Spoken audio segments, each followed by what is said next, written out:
அனைவருக்கும் வணக்கம். நான் காயத்ரி கிருஷ்ணன். இன்றைக்கி நம்ம புழுங்கரிசி கருப்பு கொத்துக்கடலையை வச்சு ரொம்பவே ஹெல்த்தியான ஒரு டேஸ்டி ரெசிபி தான் பார்க்க போகிறோம். வாங்க வீடியோக்குள்ளே போய் பார்க்கலாம் ஃப்ரெண்ட்ஸ். இந்த ரெசிபி பண்ணுறதுக்கு பாருங்கள், ஃபஸ்ட்டு நம்ம ஊற போட வேண்டியதெல்லாம் ஊற போட்டுக்க போகிறோம். நான் இன்றைக்கி இந்த சைஸ் டம்ளரில் ஒரு டம்ளர் கருப்பு கொத்துக்கடலை எடுத்திருக்கேன். அதை இப்போ இந்த பவுலில் நம்ம ஆட் பண்ணிக்கலாம். அட் த சேம் டைம் பார்த்திங்க அப்படின்னா இங்கே நான் இன்னொரு பேசினில் 2 கப்பு புழுங்கரிசி அதை சேர்த்துக்க போகிறேன். எந்த கப்பில் நம்ம கொத்துக்கடலை எடுத்தோமோ அதே கப்லேயே 2 கப் புழுங்கரிசி. இப்போ இதோட கூடவே பார்த்திங்கன்னா 1 ஸ்பூன் வெந்தயம் எடுத்துருக்கோம். அதை இந்த கருப்பு கொத்துக்கடலையோடு நம்ம ஆட் பண்ணிடலாம். இப்போ இந்த கருப்பு கொத்துக்கடலை, வெந்தயம், புழுங்கரிசி இது எல்லாத்தையும் நல்லா ஒரு தடவை வாஷ் பண்ணி நம்ம எடுத்துகிட்டு வந்துடலாம். புழுங்கரிசி, கருப்பு கொத்துக்கடலை எல்லாமே பாருங்கள் நல்லா ஒரு 2 தடவை வாஷ் பண்ணி மூழ்கிற அளவுக்கு தண்ணி சேர்த்தாச்சு. இப்போ இதை நம்ம க்ளோஸ் பண்ணி வச்சிடலாம்.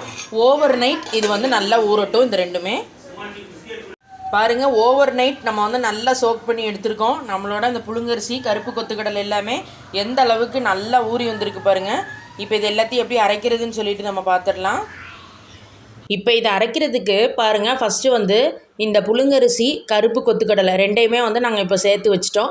இப்போ இதை மிக்ஸி ஜாரில் 2 பேட்சஸாக போட்டு நான் அரைச்சி எடுத்துக்க போகிறேன். ஃபஸ்ட்டு பேட்சில் நம்ம ஊற வச்ச அந்த கருப்பு கொத்துக்கடலை, புழுங்கரிசியை நல்லா தண்ணி எல்லாத்தையும் வடிச்சிட்டு உள்ளே சேர்த்துருக்கோம். ஃபஸ்ட்டு பேட்ச் மட்டும். இப்போ அதில் காரத்துக்கு 2 பச்சை மிளகா, நீங்கள் உங்கள் காரத்துக்கு ஏற்றவாறு பார்த்துட்டு ஆட் பண்ணிக்கலாம். நல்லா ஒரு துண்டு இஞ்சியை ஃபுல்லாக சீவிட்டு உள்ளே சேர்த்துக்கலாம். கருப்பு கொத்துக்கடலை வாயு, அதனால் இந்த மாதிரி இஞ்சி சேர்த்து பண்ணுறது ரொம்ப ரொம்ப நல்லது. கொஞ்சம் கருவேப்பிலை, கொத்தமல்லி ரெண்டையும் ஆட் பண்ணிக்கலாம். கொஞ்சமாக ஜீரகத்தையும் சேர்த்துட்டு கொஞ்சம் பெருங்காயம் அதையும் ஆட் பண்ணிவிட்டு தேவையான அளவு உப்பு அதையும் சேர்த்துடலாம். இப்போ இதை அரைக்கிறதுக்கு இப்போ இதில் நம்ம தண்ணி சேர்க்க போகிறோம். ஊற வச்ச தண்ணியவே சேர்த்துக்கலாம். கருப்பு கொத்துக்கடலை ஊற வச்ச தண்ணியில் அவ்வளோ சத்து இருக்கும். அந்த தண்ணியவே சேர்த்து இப்போ இதை ஃபஸ்ட்டு பேட்சை நம்ம நல்லா அரைச்சி எடுத்துக்கலாம். பாருங்கள், ஃபஸ்ட்டு பேட்சை நம்ம நல்லா அரைச்சாச்சு. எந்த அளவுக்கு நல்லா அரைஞ்சி வந்திருக்கு அப்படின்னு. நல்லா ஊறினாலே சூப்பராக அரைஞ்சி வரும். இப்போ அதை ஒரு அகலமான பாத்திரத்தில் நம்ம ஆட் பண்ணிடலாம். பாருங்கள், 2வது பேட்சையும் மிக்ஸி ஜாரில் சேர்த்தாச்சு. இப்போ அதையும் நல்லா அரைச்சி இந்த ஃபஸ்ட்டு பேட்சோடையே நம்ம இதை சேர்த்துக்க போகிறோம். இப்போ இது ரெண்டையுமே சேர்த்து நம்ம நல்லா மிக்ஸ் பண்ணிக்கலாம்.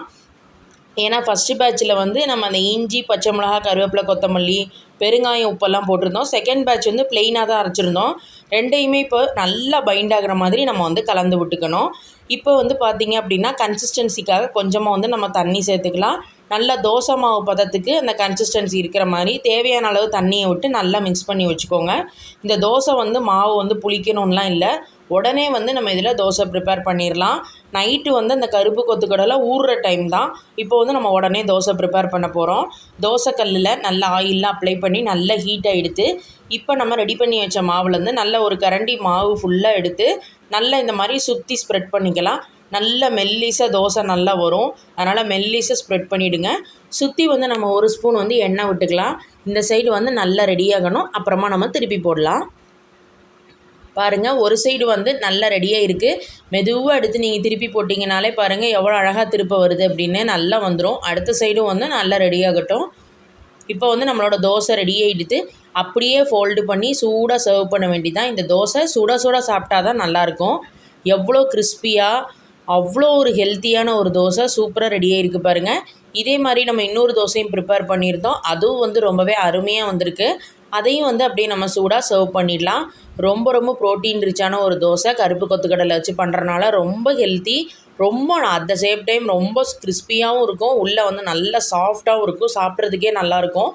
அதுக்கு சைட் டிஷ்க்கு முள்ளங்கி தொக்கு தான் நாங்கள் இன்றைக்கி பண்ணியிருக்கோம். நம்ம சேனலில் முள்ளங்கி தொக்கு வீடியோ நான் அப்லோட் பண்ணியிருக்கேன். ரொம்ப ரொம்ப டேஸ்ட்டாக இருக்கும். டிஃபன், தயிர் சாதம் எதுக்குனாலும் சைட் டிஷ்ஷாக வச்சு சாப்பிட்லாம். முள்ளங்கியில் செஞ்சதுன்னா நம்பவே மாட்டாங்க, அவ்வளோ டேஸ்ட்டாக இருக்கும். அதுக்கு இதை சைட் டிஷ்ஷாக வச்சு சாப்பிட்டா சூப்பராக இருக்கும். லிங்க்கை கீழே டிஸ்கிரிப்ஷன் பாக்ஸில் கொடுக்குறேன். முள்ளங்கி தொக்கோட லிங்க்கை கண்டிப்பாக போய் எல்லோரும் செக் பண்ணி பாருங்கள். எல்லோரும் இந்த தோசையை ட்ரை பண்ணி பாருங்கள். தேங்க்யூ.